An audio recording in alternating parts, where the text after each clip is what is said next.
All right, thank you, Alex. Thank you all for joining this afternoon. And as Alex said, this is part of our female justice series, which was developed by our colleague Jenny Trulock.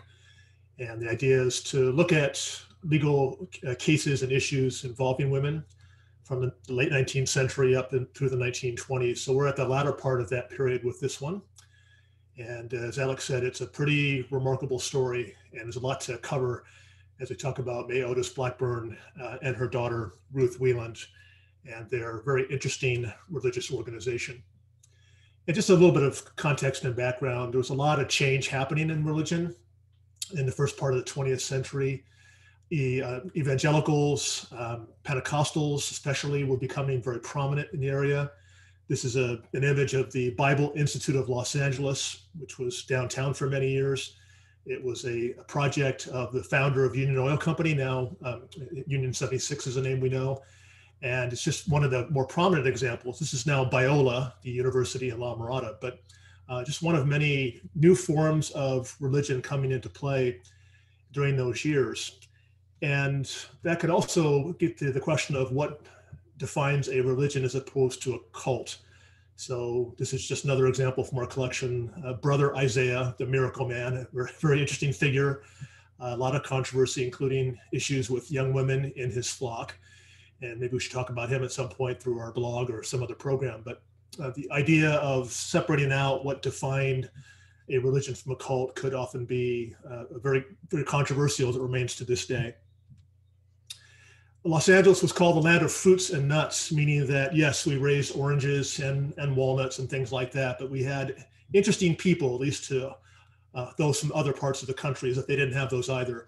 So this idea of unusual religions or points of view philosophically, whatever it may be, seemed to be a particularly Los Angeles thing to a lot of people. La La Land is a term that has been used a lot to describe Los Angeles because some of us had our heads in the clouds, musing upon philosophical things in those days. And that may not have changed very much, but it certainly was a big issue or a point of concern for a lot of people during that time. Also, women as leaders of religions. Amy Semple McPherson, known as Sister Amy, was easily the best known of the time. There weren't that many women who were in charge of religious organizations. And so the scrutiny of them distinctly from men is something that is pretty obvious when you look at these kinds of organizations and how they're looked at, especially in the media. And we'll see lots of examples of that this afternoon when it comes to May Otis Blackburn. And I'm not trying to equate Sister Amy with May Otis Blackburn in terms of what they did, how they did it, that sort of thing, just the idea of women in charge of religious groups.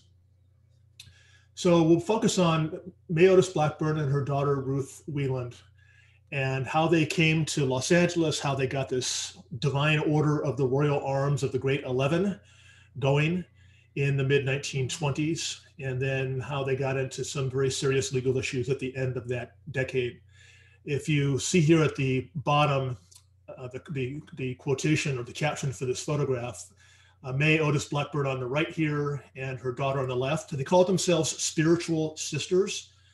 And so there was a bit of confusion for some people about their relationship, mother and daughter, definitely. The gentleman in the middle was named Gail Condi Banks, and he was the secretary, business manager of the organization. And as you can see, they had nicknames. So May was the heel of God, and her daughter was the royal one of the purple robes, and Gail was the whirlwind of the four winds of God. There were queens and different titles that were given to members of this organization. The number of members was never really very clear.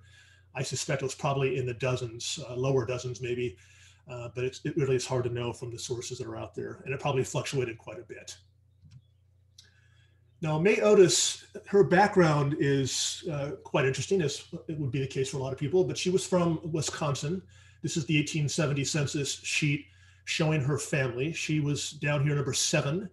Matilda was her given first name, May her middle name. Her father, Lawrence, was Labonte, was his original surname. He was from Canada, born in Montreal. Somehow the family name got changed to Goodness, which I think is just really great for our talk today. And you'll notice over here on the far right that he was considered written down as deaf and dumb. We wouldn't use those terms, of course, today. but could not hear and that sort of thing. But he was a farm laborer. He and his wife, Matilda, had a large family, and their daughter, who became known as May, is child number 5 of 7 on this list. She married quite young, and in 1879, she was about 15 when she married a guy named William R. Otis. They were living in a little town in Iowa where William was a laborer. The marriage did not appear to have lasted long. William appears to have died quite young, but they did have a daughter who was also known as May, and that's the May Otis Blackburn we'll be talking about. So the daughter was born, this is the 1880 census, the daughter was born the following year, 1881. Now she had a daughter, Ruth, that I just mentioned earlier. And from what I can tell, it appears she may have been born out of wedlock. This is the 1900 census. This is the mother of May Otis Blackburn, Matilda. She had married again to a gentleman named Edgar Holt. They're living in Montana, and it shows the two of them here boarding in a boarding house probably. And you can see that they're born in the 1850s, according to the census. And then there's a little girl who's not even a year old, Abby Ruth. And this is the granddaughter, actually, of this couple, not the daughter. So I suspect they were trying to make it sound like it was their daughter because maybe this little girl was born out of wedlock. This became the Ruth Wieland, who was part of this mystic organization. Now, by the time you get to the early 20th century, mother and daughter wind up in Portland, Oregon. And so May Otis was married to a guy named Augustus Wieland. That marriage, as all of her marriages up to a point, did not last particularly long. And this is a summons for court, actually. She's trying to get him to show up so that they can figure out how they're going to deal with getting the bonds of matrimony dissolved through divorce, obviously, and that she can have guardianship over Ruth Angeline, minor child. Ruth took the name of Wieland, even though, as you saw from that earlier census, she was not actually his child, evidently. This is 1908. On 1909, May Wieland lists as widow of Augustus. This is not uncommon for divorced women to say they were widowed for social reasons. And she's working in real estate on her own. So she's involved in some interesting things. Now, the definition of real estate with her life could be very interesting. She was basically called a grifter by some sources. So who knows how she manifested herself in that way. But in the 1910 census here at the bottom, she appears with her daughter. There's May Wieland, her daughter Ruth, and May is in real estate. She's got her own office in Portland, Oregon. She winds up marrying 2 more times in the subsequent decade. In 1915, she is wedded to a guy named Edward Bloom. That appears to have lasted about a couple of years. And this is, again, in Portland, Oregon, because in 1918, she marries another guy, Lawrence Holmes. And even though the wedding is done in Vancouver, across the Columbia River from Portland, she had moved to Los Angeles. And she met Lawrence Holmes down there, who was a bit older than she was. He was a manufacturer, actually, of folding beds. That was kind of his claim to fame. Supposedly, he had worked on an early version of a motion picture camera, Thomas Edison. Interesting guy in his own, I guess, but that marriage also didn't last long. And again, according to some sources, she was marrying guys so she could find a way to get money from them. And one of the main reasons that she wanted money is she had decided she wanted to break into the movie business with their winsome young daughter, Ruth, as her star. And they actually did make a couple of movies in 1917. There was a Starlight motion picture company that she formed. She was the producer of these films. Her daughter, you can see here on the bottom left of this advertisement and the bottom right of this one, was the star. A Nugget in the Rough was a 6-reel full-length motion picture. And then The Tale of a Dress was a 2-reel short comedy. They were shown together, obviously you can see in these ads from movie theaters in Portland, Oregon. And so May Otis Wieland, as she was known then, was a film innovator of the time. Supposedly this Nugget in the Rough was the first full-length motion picture made in the state of Oregon. Not that it was a hotbed of film activity, but still, for women to do this at that time was pretty unusual, certainly. The question is, where did she get her money to do this? Was she, marrying and finding other ways to get funds to do these kinds of projects, given her later career? Now, as I mentioned, they made these films in 1917. The next year, they were in Los Angeles. And again, we saw that from the marriage certificate. but also from the fact that her daughter did appear in a newspaper in 1918, just at a party somewhere. And so we can kind of document their arrival here in this area just after, as World War I is about to end. And the goal again was to get young Ruth, pictured here much later, into the film business. But it's easier to make your own movies in Portland than to try to break in to the much bigger scene in Hollywood. And it was stated by Ruth, actually, that she had been an extra with Fox Studios, but they were not able to get much beyond that. And so being holed up in a small apartment in downtown Los Angeles, waiting or hoping for things to change, something did change, but in a much different way. And that is that they started to get visitations from the angel Michael. And it was stated by Ruth and her mother that over the course of almost 4 years, they had basically lived with the angel Michael, who then gave them commandments and revelations and that sort of thing. There was even a term that they used, it's here in this article on the left, where instead of saying oscillation, they chose to say osculation, which was a way that the revelations were happening to these women. And so this is going to be roughly 1919 to about 1923, 24, during that period of time. In fact, at the bottom of this article, it does say that Ruth told an investigator she had her first revelation in May 1919, and they went from there. Now, it just happened that in early 1925, the woman who was running a Seventh-day Adventist reform group, Margaret Rowan, was predicting the end of the world to take place on February 6th, 1925. We all know how often people have prophesied the end of times. And just that week, May and Ruth decided to start to publicize what they were doing, specifically that they had a document called the Seventh Trumpet of Saint Gabriel that they were going to release in a series of pamphlets. It was almost like they were trying to tap into what Margaret Rowan was doing with her prophecy. And they were timing this. Now, the San Gabriel thing leads me to wonder if they were thinking of local place names like San Gabriel. And of course, it's a bit ironic, maybe, or intentional, that they were in the city of angels and being visited by angels themselves. And that Ruth's middle name was Angeline. So who knows how we could take all of this stuff. But it's February 1925 that they start getting attention because of Margaret Rowan's prophecy that also drew the attention of the city prosecutor, a guy named Jack Friedlander, who was investigating Rowan and then investigating May Otis, who is now Blackburn because she had married her stepbrother. I'll talk about that in a little bit. And so Friedlander has got himself two different cases to investigate, Margaret Rowan's prophecy, but also what May Otis Blackburn and Ruth Wieland were doing. Were they trying to get people to buy into this and taking advantage of them, that sort of thing? And that's why the city prosecutor was involved. This is a Los Angeles Record, was a newspaper at the time, and they had a habit of having these sensational headlines.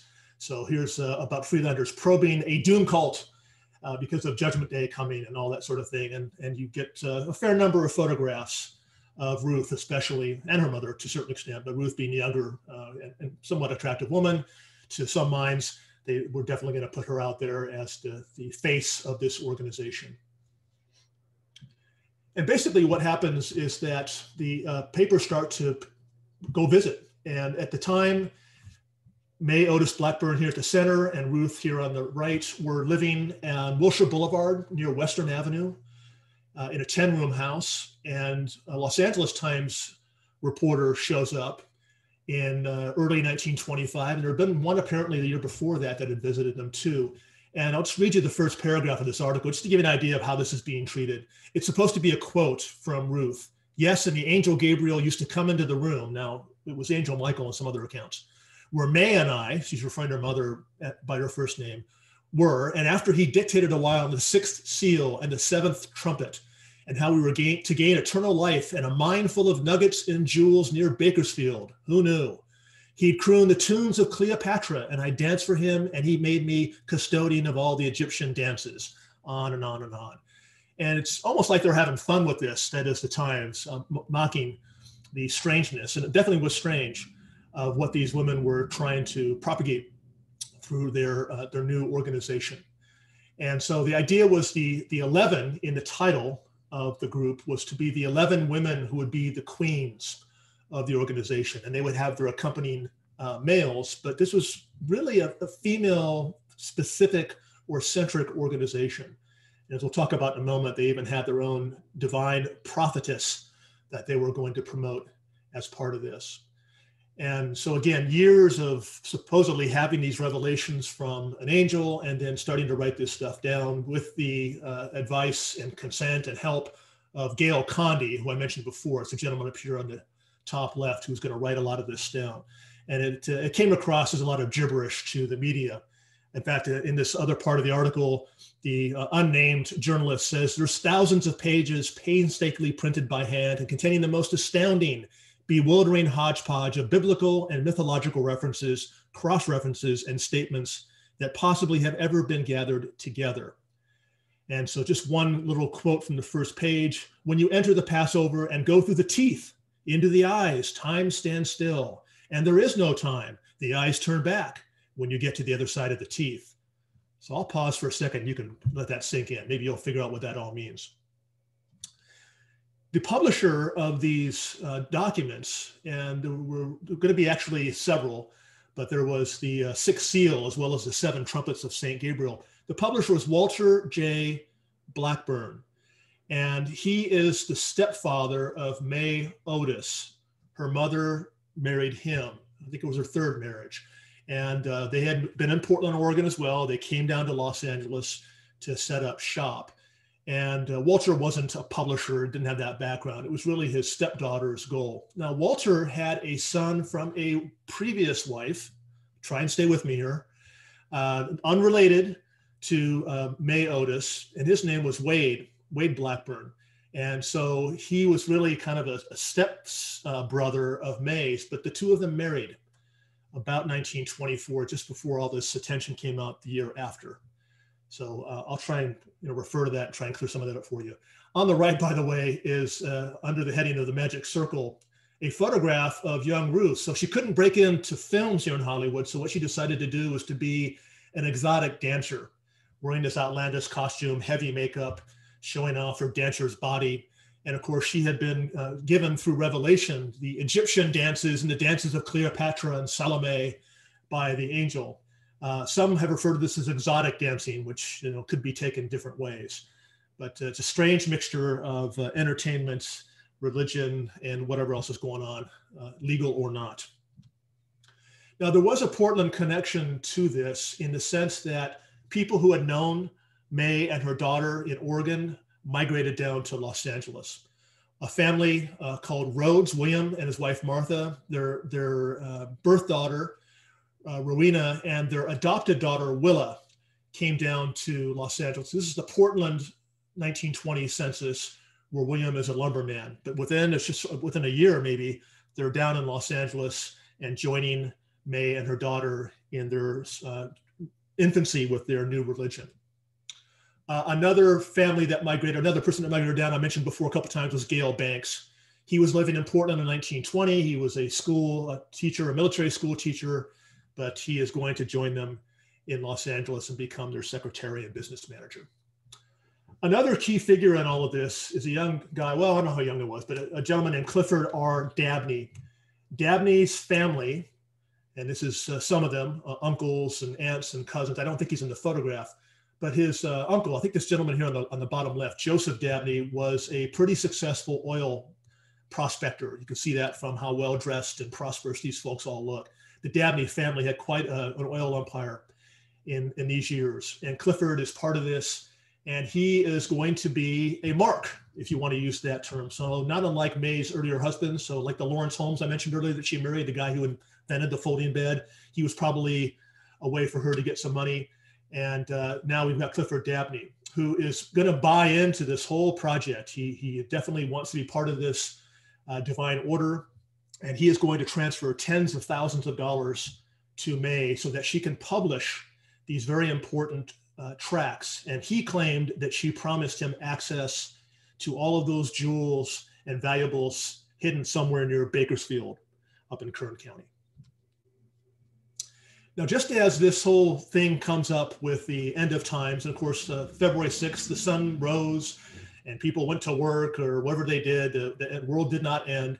And so that was their way to get their publicity. And then mysteriously, within a month, there is a discovery of a box in Topanga Canyon, which is out towards Malibu. And the box was supposedly found by somebody who was plowing some field or something. And they found all these love letters that May Otis Wieland had written or received from a gentleman named Fremont Everett, a wealthy lumberman in Portland, Oregon. Don't forget the Rhoads was a lumberman in Portland, Oregon also. So who knows how that connection got started. But these love letters talked about how Mr. Everett was totally in love with May Wieland and would do anything to divorce his wife and marry her. And he had a fortune that was supposed to be about $250,000. So make of that what you will. But evidently there was this idea that maybe she was looking to get some money. In fact, one of the letters even purported to say that there were notes for $25,000 that were maybe going to exchange hands. It was later revealed, admitted, in fact, by May that she hid those letters in the box herself and then fabricated the idea that they were found as it was some sort of mystical thing or a way to get more attention for herself. It's kind of unclear how some of these things were being done.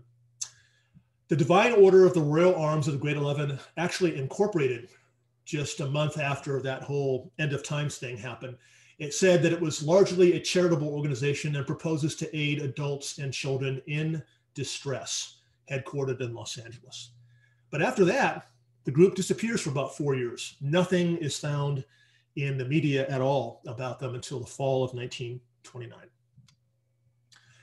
And what happens then is that summer, as shown here in the Ventura newspaper, here at the bottom of the middle column, Clifford Dabney has filed a writ of attachment against the Divine Order of the Royal Arms of the Great 11, including May, her husband and stepbrother, Wade, Gail Banks, the secretary, Ruth Wieland, et cetera, and the Walter Blackburn Publishing Company, because he had given money to her so she could buy some property in the Santa Susana Valley View tract, also known as Mortimer Park. In fact, there's the Mortimers here below that.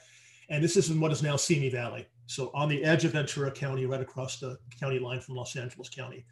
And that's where the Divine Order has set up their temple, such as it was. It was a modest little building, and we're having their strange rites and rituals taking place. But Clifford is not happy. 4 years later, he has not been given the revelation about where those jewels and gems and hidden things are in Bakersfield, because May has just not decided to reveal them to him. She told him numerous times that the stars were not aligned properly to do that. And there were other miscellaneous reasons why she was not ready to reveal this stuff to him. So he just couldn't wait any longer. And he's going to file a writ of attachment to try to get some of his property back and recoup what he had invested. But he goes further. He is actually going to institute an investigation. And because the Dabneys are wealthy people, this is probably easier to do than if he was, just Joe Dabney, a regular person out there. And so the district attorney's office starts to dig in. And this is where you start getting into extremely sensational details, so-called, that are emerging here at the end of 1929. This is getting into to October and into 1930. So there are things like odd cult activities under fire. Wealthy oil operator seeks fund accounting. And he starts to reveal things about the cult that he claims to know that are disturbing and that should be investigated. There was a young woman's body found entombed in a home. That, in fact, was Willa Rhoads, who I talked about earlier. Her family had moved from Portland, Oregon, down to Los Angeles. They're actually living in Venice. And her body was found under the floor of the family home. It had been encased in ice for a long period of time initially, and then spices and salt were used to try to preserve her body. This is 4 years we're talking about after her death, maybe 5. 7 puppies were also buried in a separate coffin with her. 7 was a holy number for this cult. And so these dogs were buried there as well. Just a really, really strange, very bizarre situation. The Rhoads, her parents, were members of the cult, obviously. They were arrested, as May Otis Blackburn and her daughter were also being arrested, because there was concern, obviously, that they had maybe caused the death of this young woman on January 1st, 1925. Some sources say it's 1924. So there was that, and I won't let that go. I'll go back to that in a moment. Also at that time, there was the accusation that Frances May Turner, a wealthy invalid who had vanished and who had been paralyzed, may have been baked to death in an oven out at the compound in what is now Simi Valley by May and her divine order. But they literally created an oven and put her in there and basically tried to cook her. Now they would say, meaning the divine order, that that was part of the rituals to heal people. So you just get these very strange stories. And there were several people who vanished at that time. And so there was a lot of investigation into that as well.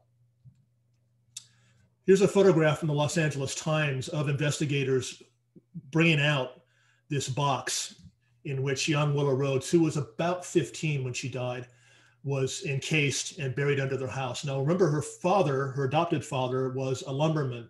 So he would have had the skills, presumably, in terms of carpentry, to do all of this. He made the box, he created the space underneath it to keep her in and all that. There are actually photographs of the removed corpse of young Willa Rhoads online. If you're inclined to see that kind of thing, I stumbled upon it by accident. I wouldn't want to search that out myself on my own, but that was quite a shocking discovery. But it's all part of this strange investigation going on. Below that is a photograph that I'll refer to a little bit later also of young Ruth and her husband, Samuel Rizzio, who wound up disappearing as well. I'm going to go back and refer to that in a moment. But you see a lot of articles start coming out about the burials and the baking of people and disappearing individuals and all of that. It wound up, as I said, that they arrested May and her daughter, as well as some other people involved in this, including young Willa's parents, as they're working on their investigation. Now, this all got started, by the way, because of a press photograph that was issued in fall 1929, as this is all going on. These are members of the Divine Order. And I acquired this museum some years ago, just thinking this looks like a very interesting story. I'll put it aside and come back to it later. And here we are doing that now. But just an example of how we use our collection to try and build some of these programs we have. More salacious support. So again, more about the baking of the oven or in the oven of Frances Turner. There were investigators sent out to Big Bear Lake because it was supposedly stated that there was a box buried there as well. And what the box was going to contain was not known because William Rhoads, the adopted father of Willa, we just talked about, said he was sent out there with instructions to bury it and was not told what it was in the box, just bury it. And so they went out looking for that. There was investigations at the location out in Simi Valley where this temple was located. And they talked about the fact that there was a black man, David, who was the guardian of this, and that there was Floyd Miller, an aged cult member who was supposed to have aided in the burial of young Willa Rhoads. And there's Merritt Woodell, the King of Peace was his nickname on the cult roster, and how they killed animals and sacrificed them as part of these really hard to understand rituals that were going on. It's fascinating. You could get into a big rabbit hole with some of this stuff. There's plenty of material to pour through. And then even Mrs. Blackburn, meaning May Otis's mother, was talking about the fact that she was the queen of the scale and she had been tied to a bed for 2 months and 16 days while her stepson and also, I guess, her daughter's husband was king of the North Star, and he would go out and try to prognosticate the weather with a coffee can, counting cars on Wilshire Boulevard, or when they were up in Simi Valley, counting train cars on the nearby railroad track. Just really strange, bizarre things.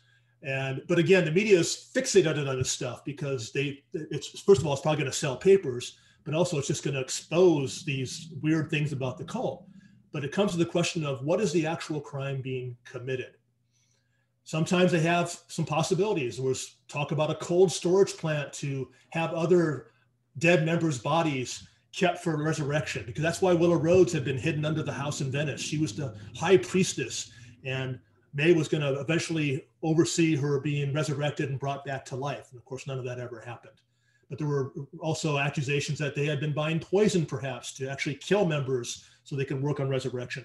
None of this ever got proved, but it was all certainly being brought out into the public. And when you have things in the media and you get to a trial and it comes to juries and what they hear and don't hear, that becomes quite an issue. And again, I won't go into a lot more detail about some of these articles, just to show you how much there is actually out there about these investigations. And a lot of it's about the cult's secrets and being revealed. Not so much about Dabney's actual claim of fraud and grand theft.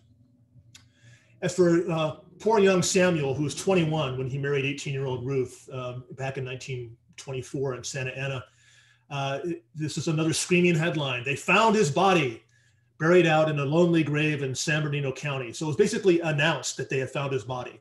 And so somebody reading that is going to assume, okay, well, obviously he was killed by his young wife and her mother. And very quietly, within a couple of days, it was revealed that the body was actually not of Samuel Rizzio, it was of somebody else. It was up near Wrightwood, and it was identified, but that's it. But nobody ever went back and said, sorry, we didn't find the body of Rizzio. We probably shouldn't have jumped to conclusions and published this in our paper. We retract. That obviously did not happen. What wound up taking place, though, is that there was finally an indictment of May Otis Blackburn. Ruth was released. They didn't have any evidence to be able to keep her on anything, because all these things that were said about baking and killing people and all that turned out not to be true. Young Willa Rhoads, for example, had died. They originally said diphtheria. It appears to have been an abscessed tooth that got infected. Her mother had been a Christian Scientist before, which may have weighed in on some of this in terms of medical care. But there was no murder there. It was determined to be a natural death once her body was brought out and the coroner took a look. So really all they could do at this point was go back to Dabney's roughly $40,000 to $50,000 that he had given to May and accuse her of grand theft. There were 15 counts originally. It was whittled down to 8. There were other people that he said were also swindled out of their money, but he became the plaintiff, or at least the complaining party, I should say, in this, because it was a criminal case. So it was the people versus May Otis Blackburn. And they go through the hearings.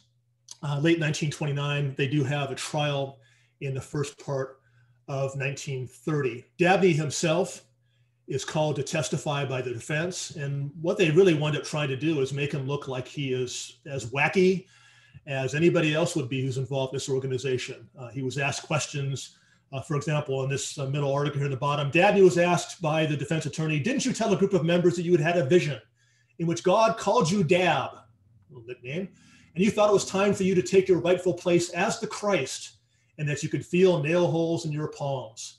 And of course, Dabney's response, actually, this is to the defense attorney, so maybe this is the people asking this. But anyway, he said he could not remember, typical answer, and said there were visions that the people said I had that was just not true. The use of the word concords was kind of another vague thing, but supposedly it was a relationship between you and the solar system and the planets and the stars, and how you would gain entrance into Mrs. Blackburn's revelations through these concords.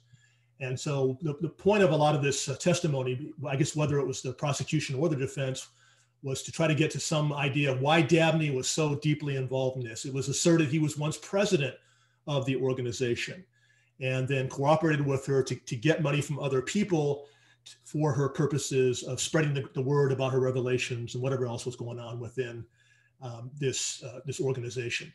So it got to be a really interesting case to look at in terms of how these rites and rituals were explained, but also how Dabney's role in this was. And was he really a dupe, or did he really believe in this stuff? And from a lot of this, it appeared that he was all in being a member of this group. Harry Carr was a really interesting columnist at the LA Times. He had a column called The Lancer. And so obviously there's a pointed remark that he would occasionally give. There was a guy named C.C. Julian who was a grifter in the oil business, amassed a very large company drilling for oil. He actually did have some successful oil wells in Santa Fe Springs, but he really ripped off a lot of people. And Carr is making a comparison between Julian and the high priestess, May Otis Blackburn. But he says, it seems to me that the lady gave the cash customers the most for their money. Julian would talk eloquently about the dead ashes of blasted hopes and so forth in his oil scam. But the high priestess calls her people petty in a quite casual manner, P-E-T-T-I-E, and then tells them to fork over their money. But she gives them titles like the hereafter and now of the divine order. So he's mocking both Julian and Blackburn, but making it sound like maybe her grift was a little better because at least she was a little more personalized with it. But in any case, you can just see from the headlines, lots of stuff here about the sect and what they were doing, serving sugarless pie for who knows what reason, the Concords and all that. But what you don't see in these articles is much about the actual accusation. Ruth stood by her mother, as you would expect to do. She did testify in her mother's defense in this case. And then it turned out that May Otis Blackburn herself wound up testifying. So they must have thought she was in trouble, because the idea typically is a defendant will just keep their mouth shut and force the prosecution to prove their case. But maybe she insisted, maybe her defense attorney thought it was a good idea. It usually is not to do that, but she did wind up testifying. In fact, this article on the right here said she collapsed on the stand as she talked about divine guidance. And that might be a way for her to have gotten some sympathy with the jury, or at least an attempt to do so. But again, tons and tons of stuff here, as you can see from these articles. Finally, at the end of February 1930, there is an end to this case. The defense closes. The jury gets the case after about 6 weeks in the very first part of March. And on the 3rd, 2 days after deliberation, 8 women and 4 men of the jury determined that she was guilty of 8 counts of grand theft against Dabney.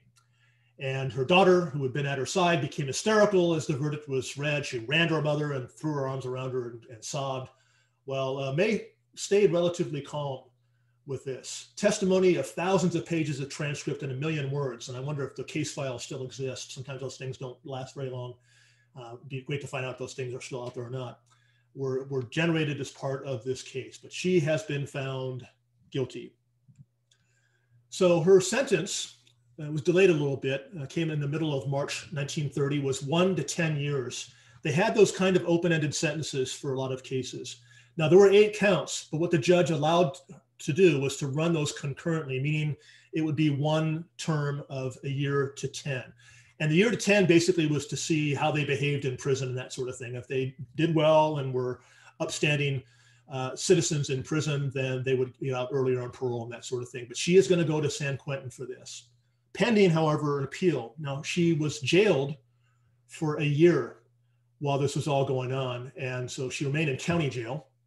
But even out in places like Philadelphia, there was a lot of sensationalism with this case. This is in the Philadelphia Inquirer just after her sentencing. You can see pictures of mother and daughter and Ward Blackburn, the husband and half-brother of his wife, young Willa Rhoads, the symbols of lions that were used quite a bit, the 6th seal, that sort of thing.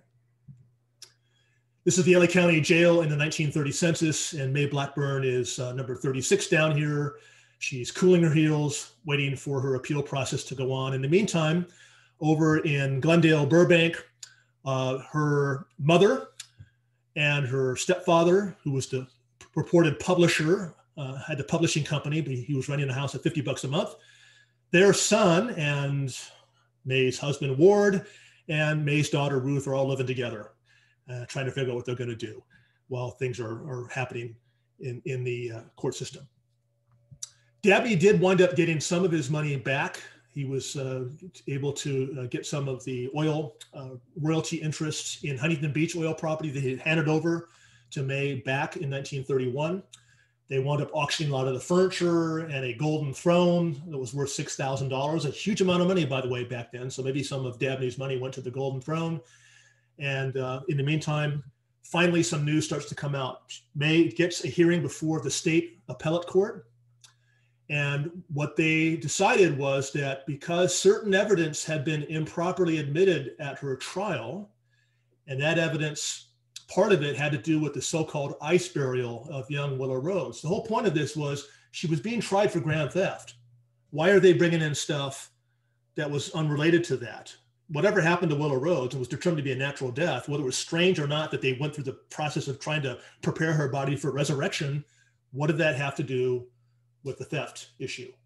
And there were more articles about that too. So here it says the appellate court held that Mrs. Blackburn was entitled to the benefit of an unprejudiced jury, but that her right in that respect had been violated because of the admission of testimony creating the prejudice against her. She's a cultist. She's accused of doing X, Y, and Z, almost none of which could actually be proved. And so the appellate court rules that there was no evidence that the statements made by the defendant concerning Miss Rhoads that were made to Dabney or in the presence of her could be held up. And so finally, with a bond of $5,000, May got released in the summer of 1931, pending a further hearing at the Supreme Court of California about what to do with her case. And what wound up happening is that the state Supreme Court, this is actually an initial ruling, was in December 1931. Persons believing they have divine power are entitled to proclaim it under the doctrine of religious freedom, the court said. What they also talked about was that pointing out that only earthly matters concerning money should have been allowed as testimony, right? Because it was a grand theft case. The court noted that matters concerning her practices and religious beliefs would tend to prejudice a jury against her. What the decision actually said also, which is fascinating, is the whole plan of life and salvation is a babble of incoherency, abounding in absurdities of an extreme type. And the wonder is that rational minds should have become obsessed by such chimerical illusions. But again, that's her right to propagate that stuff. If Dabney drank the Kool-Aid, that was up to him. What the job of the prosecutor in Los Angeles County Superior Court was supposed to do was prove actual theft, rather than his willingness to hand over that money because he believed that she had the truth of eternal life or whatever it was that she was promising, including the gems and hidden stones up in Bakersfield. So there was a retrial date actually set before a Superior Court judge in Los Angeles for March 2nd, 1932, but all they wound up doing when that case came to trial was dismissing the case. And that was it. She was free to go. Now, as I said, Dabney got a little bit of his money back. That was about all. And because of the religious freedom question, as well as having evidence that had nothing to do with the actual charge, that was the matter of law at hand. Blackburn, though, decided to go back to doing her thing. So later in 1932, this article came out and talked about the fact that here was her old temple where the Divine Order was, but apparently she had a new group called the Church of the Divine Science of Joshua, branch, whatever that means, the headstone of the corner. That probably had some mystical meaning as well, but in the same location in Mortimer Park in what is now Simi Valley. So she was back to having her religious organizations again. And a lot of her followers from the previous iteration continued on with her, which you can see in 1940. This is the census for Santa Susana, meaning Simi Township in Ventura County. We've got May Blackburn and her stepbrother / husband, Ward. She is a writer of books. So purportedly, she was still working on those Sixth Seal and Seventh Trumpet of St. Gabriel type stuff. Next door to them was his father and her stepfather, Walter Blackburn. Her mother had died in 1931. And there's good old Gail Banks, the secretary and business manager of the Divine Order, with his wife and daughter. He is a WPA accountant. The Works Progress Administration was a Depression era program. And I would assume other people at the bottom of this list were members of whatever was going on in 1940. May Otis Blackburn lived another decade, died in 1951. The 1950 census should be available next year. They do that on 72-year cycles. So it'll be interesting to see if she was still living in Simi Valley at that time. Her daughter lived until the late 1970s. She died in Sacramento. The obituary, of course, said nothing about her past, other than she was the lucky husband of, lucky wife of, the loving wife of so-and-so, and died in obscurity. This story, however, did not die. It has been talked about in many different ways. There are websites and blogs. The LA Times did an article about it in 1999. A local person, Kim Cooper of Esoteric, which does a lot of interesting tours of our region, wrote a book, The Kept Girl, that folded this story into a broader novel about Los Angeles during the 1930s era. So plenty out there to find about this story. And I hope you've enjoyed this presentation, and I'll be happy to take any questions if you have them. But again, thank you very much. And before I turn over to Alex, we do have upcoming events. So you can take a gander at those as we're maybe taking some questions and wrapping this up. All right. Yeah, so you have a few minutes here if you'd like to ask any questions. Kim Cooper's actually here in Zoom with us today, and she says, thanks for the shout out, Paul. Interesting presentation. Yeah. Interesting book, Kim. Thanks. Didn't we do that for our fiction book club? I believe that they did read that. Not Kim, last year, the year before. Yeah. Right. Yep. Yeah, so as folks are having a minute to type here, yes, Paul mentioned we've got some upcoming programs coming up. This Wednesday, please join us for our Roaring Twenties Trivia Night. And then speaking of the book clubs, we've got 2 book club dates there for June. And then we have a behind the scenes presentation on La Casa Nueva, our 1920s Spanish colonial revival home here at the Homestead on June 27th. Okay, we've got a question here from Alan saying, what do you think she offered other than other cults? Or what do you think that she offered that other cults didn't? That's an interesting question to ponder, because you have to think about what people would be drawn to. Why would they be drawn to this? So for Clifford Dabney, obviously as an oil person who is interested in extracting wealth, the idea of rubies and gems or whatever was supposed to be out there in Kern County was a very tangible benefit that he could see. I think that for others, it was just the idea that somebody had a window to the truth that they weren't finding in some other way. And if you think about how much life had become faster paced, more complicated, the First World War had just taken place, the pandemic with the Spanish flu at the time that they had come to Los Angeles, people are probably looking for ways to find avenues to a truth that they're not finding otherwise. And there was a lot of that going on, Alan. Obviously, Sister Amy had her promises of things, and Reverend Schuler. I mean, there's plenty of people out there who were in the media who were getting a lot of attention that did these things. But May got treated in a different way, and maybe because she operated in such a different way. It was definitely a very strange cult. I think Sister Amy looked totally coherent compared to what May Blackburn was trying to sell. So I don't know if I have an answer, but those are just some of the things that come to my mind as we're talking about that. Yeah, and kind of along those lines, like, were similar things taking place in other major metropolitan cities, or was there something about the West Coast, like you were talking about the land of fruit and nuts, right? So what did it's the idea that people come to Los Angeles to build, rebuild, find a new life, health seekers. So you have health seekers coming because they've got TB, and you've got seekers of knowledge or truth who are maybe finding things out here they're not going to find, like you said, in a city back east or a town back in the Midwest or something. Look where May and came from, a small little town in Iowa. What would have been her options for finding truth out there as opposed to the City of Angels? Yes, Desiree is saying in the chat that Ask a Mortician, which is a very popular YouTube following and YouTube channel, just covered modern cult where a leader had just recently died last month. And her point is, cults still exist. We still have these as part of our society, and we're still looking at them, studying them. Yeah, I live a half mile from a group that is considered a cult, and she broke off from the Catholic Church because of Vatican II. She just didn't like the liberalization, so she bought this property. I can see it from my window practically, and they've been there for 50 years. And to people, some people they're a cult, and they see themselves as a religion because they have the truth through Saint Joseph. In this case, that's the revelations through Joseph. So yeah. Yes. Mike is asking, where in Simi Valley were they located? Many other cults based in that area.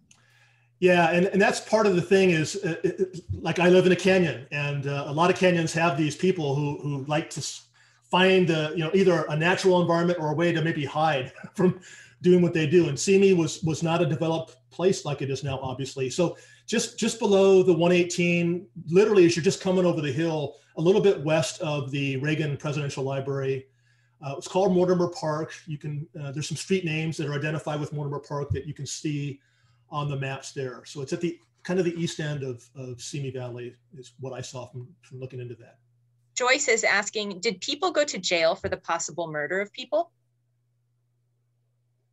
Well, you could be arrested on suspicion of murder, and then you have a hearing. And if it's been determined that the hearing has enough potential evidence that you could be tried, then yes, they can hold you.